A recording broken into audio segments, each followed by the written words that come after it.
ťa v tejto virtuálnej kaviarni.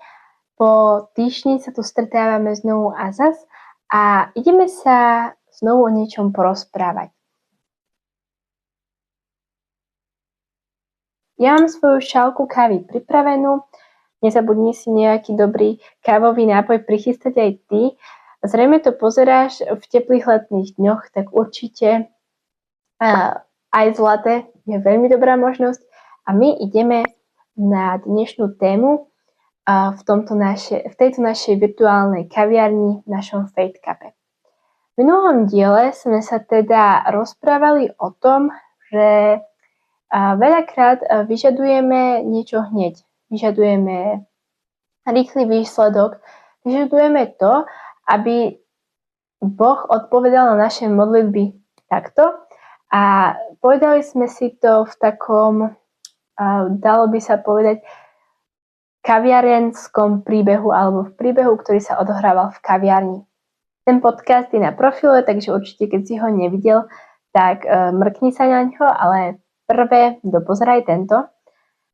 Dnešná téma bude dosť súvisieť s tou predchádzajúcou o tom, že každá dobrá káva si vyžaduje proces filtrácie a aj náš život si vyžaduje proces filtrácie a Boh vie, čo robí, hoď my sme veľakrát netrpezliví a nevieme sa dočkať, kedy tie výsledky prídu a veľakrát sa na Boha potom aj hneváme, prečo tie výsledky neprichádzajú vtedy, keď si myslíme, že majú, alebo keď si my myslíme, že je na to vhodný čas. Dnešný diel budeme pokračovať ďalším príbehom z kaviarne, pretože myslím si, že všetky takéto hlbšie témy sa dajú pekne vysvetliť aj na príbehoch zo života a možno sú aj lepšie pochopiteľné a nám všetkým bližšie. Takže začneme. Predstavme si, že sme v kaviarni. Ja som minulý diel spomínala, že naozaj zbožňujem karamelové latte, teda latte s karamelovým sirupom a musím povedať, že ja som tak celkovo veľký milovník sirupov do kávy, takže preferujem tú takú sladkú kávu. No a predstavte si, že sedíte v kaviarni a objednáte si kávu, latte, cappuccino, to je úplne jedno, a objednáte si to s dvojitým sirupom, pretože zažili ste ťažšie obdobie, myslíte si, že potrebujete si niečo tak vychutnať, chcete si to proste užiť, tak príde čašnička a vy jej poviete, že dnes si prosíte to latte alebo cappuccino, ale chcete dvojitý sirup. Čašnička odíde a vy sedíte v kaviarni, čakáte, tešíte sa, užívate si tú takú hudbu, príjemnú kávovú atmosféru, utekli ste vlastne pred svetom, žijete v svojej bubline teraz, ste vlastne v kaviarni, všetko ste nechali vonku. No a čakáte, tešíte sa, ste plní očakávania, až kedy tá káva príde a veľmi sa tešíte, keď sa prvýkrát napijete z tej šálky a zacítite tú vašu obľúbenú kávovú, karamelovú, vanilkovú chuť. Zrazu sa teda tá čašnička zjaví vo dverách, prichádza k vám a na šálke nesie vami očakávaný nápoj, no problém príde vtedy, keď pred vás položí espresso. Bez mlieka a bez cukru. Aj bez toho vášho dvojitého karamelového sirupu. A vtedy príde taký menší problém, pretože to nie je vaša objednávka. Možno, že začnete byť naštvaní, možno ste sklamaní, možno len spokojom poviete, že prepáčte, ale ja som si to neobjednal. Reakcie je mnoho a záleží to od osobnosti a povahy. No faktom je to, že nemáte to, čo ste chceli. Nemáte tú sladkosť, nemáte to vaše vysnívané latte s karamelom, ale máte horké, bez cukru, bez mlieka, proste kávu, ktorá nemá nič spoločné s tou požiadavkou, ktorú ste vy chceli. No a čo keď sa toto stane aj v našom kresťanskom živote? Preniesme sa teraz nie do kaviarne, ale dajme tomu do vašej izby. Sedíte v izbe, je večer a vy sa modlíte. A Bohu vravíte, Bože, prosím si, už by bolo na čase, keby som zbohatol, alebo Bože, prosím si, aby už prišiel ten úspech, už naozaj chcem, aby si ľudia všimli, čo robím, už chcem ten úspech zažiť, to uznanie. Jednoducho, chcete niečo od Boha, modlite sa. Podobá sa to tomu, keď ste čašničke diktovali vašu objednávku. Málo kto si z nás žiada niečo horké, niečo, čo je ťažké. No, málo kto sa modlí a žiada od Boha ťažké obdobie. Všetci chceme tú sladkosť. Chceme zažiť to, čo je nám príjemné, z čoho sa tešíme, z čoho sa budú tešiť ostatní. Ale čakáte, Boh odpovie, možno odpovie po týždni, možno po mesiaci, možno po roku, možno hneď. Ale namiesto toho sladkého, vysnívaného latéčka príde niečo, čo vás zaskočí. Možno sklame, možno rozčúli, pretože to nebude to sladké laté. Predstavte si, že ste sa modlili, dajme tomu za to, aby ste boli bohatí.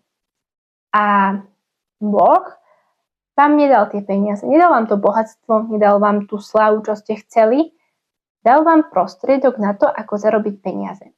Pretože o tom to je. Boh nám nedá výsledok. Dá nám podmienky na to, aby sme mohli rásť. Aby sme mohli uskutočniť ten plán, ak je to v súlade s jeho plánom. A pokračujeme našim príbehom v kaviarni. Medzi tou kaviarňou a medzi našim stretnutím s Bohom je veľmi veľký rozdiel. V kaviarni jednoducho poviete čašničke, že prepáčte, ale ja som si to neobjednal. Objednal som si niečo úplne iné a prosím, zmente mi moju objednávku, pretože naozaj nemám rád horké preso bez cukru a bez mlieka. Čašnička sa ospravedlní a prinesie vám to, čo ste si žiadali. Všetko je v poriadku, deň pokračuje a vy si ďalej užívate vašu kaviarenskú atmosféru. Lenže Boh nie je čašník. A to si mnohí z nás neuvedomujú. Boh nie je čašník a naše modlitby nie sú objednávka. Boh nemá. A mnohí z nás si myslíme, že tým, že chodíme každý týždeň do kostola, čítame si Bibliu, jednoducho žijeme ten život, ktorý by sme mali žiť ako kresťania, ktorí naozaj veria srdcom. Boh nám na oplátku má dať to, čo si v modlitbe žiadame, ako keby to bola naša objednávka v nejakom podniku, napríklad v kaviarni. Lenže nie je to tak. Boh nie je čašníkom. On je jednoducho náš stvoriteľ.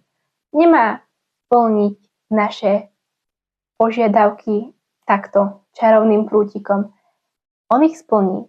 A zvyčajne, ak sú v súlade s jeho plánom, dopraje nám obrovské veci a veľké veci, ktoré si my ani nevieme predstaviť, ktoré si ani nevieme vysnívať, ale všetko to potrebuje ten proces. Mnohí z nás sa teraz možno pýtate, ale prečo mi Boh dá tú horkosť? Prečo mi dá prácu, ktorú vlastne nechcem robiť? Alebo prečo mi nemôže dať ten úspech a slávu hneď? Prečo si to musím odpracovať? Prečo? Veď som jeho dieťa, veď ma miluje. Pretože to je ten proces filtrácie, tomu sme sa venovali v minulom dieli. Boh nám dá podmienky. Nedá nám hneď výsledok, pretože vyžaduje si to ten proces filtrácie. Za ten čas sa naše vnútro filtruje. Formujeme sa. Ak robíme prácu, ktorú nechceme robiť, naučíme sa tam jednak. Naučíme sa dôverovať Bohu, naučíme sa veci možno, ktoré by sme sa nikde inde nenaučili. Naučíme si vážiť prácu, ktorú chceme robiť. Naučíme si vážiť tie peniaze. Jednoducho je to proces, kedy nás Boh chce niečo učiť. Učí nás mnoho vecí, učí nám nových vecí a je to jeho plán. Potrebujeme mu dôverovať a nie sa na neho hnevať, že on nám nesplnil našu objednávku.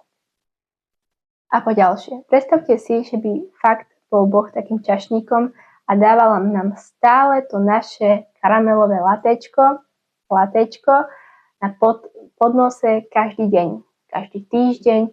Jednoducho každú jednu objednávku by vypočul podľa našich predstav. Nestratilo by to latte tú chuť? Vyžadovali by sme viacej sirupu? Ako by nás to formovalo? Boli by sme lepším človekom? A také moje zamyslenie na záver, Ak práve teraz máte pocit, že náš duchovný čašník namiesto sladkého karamelového latečka doniesol horké preso, zamyslite sa, či to nevyžaduje ten proces. Je to len proces. A neskôr to latte príde.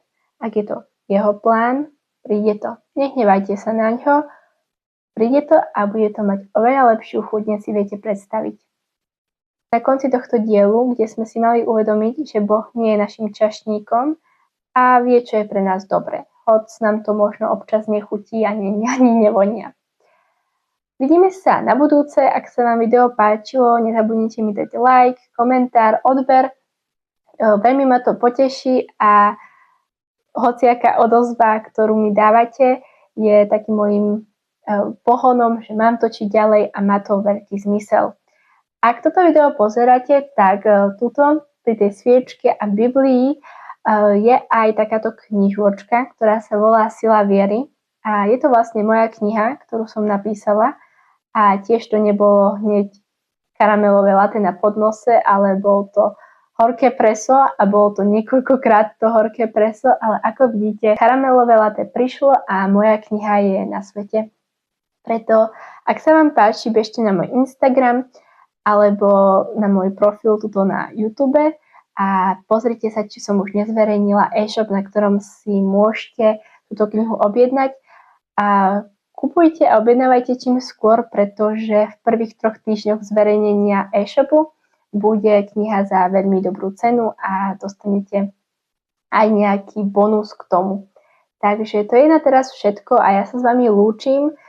Som rada, že ste so mnou došli až do konca a vypili ste si svoju kávu viery, šálku viery, pretože to je pointa celého Faith Cupu. Tak vidíme sa o týždeň v piatok.